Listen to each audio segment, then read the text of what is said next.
Mak Pa, Assalamualaikum. Salam. Betul ke ikan bakar RM2 sini Mak Pa? Betul. Ni ikan kering sini. So macam ni RM2. Ni RM2. So ikan tilapia begini ni? Ikan tilapia ni harga dia antara RM10 ke RM18. Oh, ikut saiz lah. Ikan cencaru. Cencaru RM1. Cencaru pun antara RM8 ke RM15. Ikan pari macam ni RM18.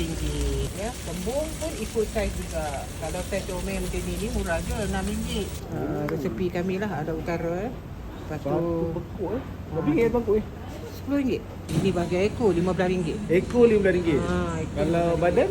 Badan RM10. Badan RM10. Kepala sama? Kepala pun sama RM10. Ni laku ni, orang suka ni. Tengok ada ubat-ubat apa semua kan. Satu mangkuk RM1 apa? RM10.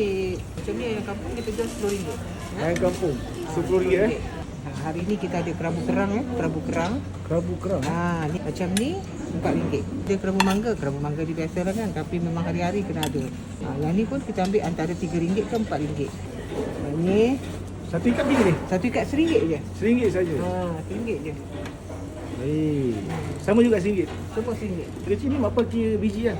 Ni 50 sen sebiji. Macam ni RM3. RM3. Special belacan yang kita pakai. Okey. Sambal belacan. Ada ni sambal mangga, belimbing bulu. Belimbing. Baik. Siakap masak sweet sour ala Thai. Satu ni RM10. Semua dengan pucuk manis. Aku mau macam mana? Ada lebih daripada 50. 50 lauk Mak Pa eh. 50 lauk. Habis bermula jam berapa ni Mak Pa? Kita mula buka daripada pukul 8 untuk sarapan.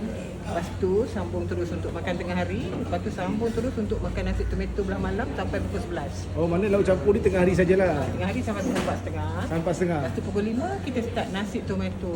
Cuti? Cuti tak ada. Hari-hari buka. Hari-hari buka. Yang terbaik satu hari datang lah. Mesti.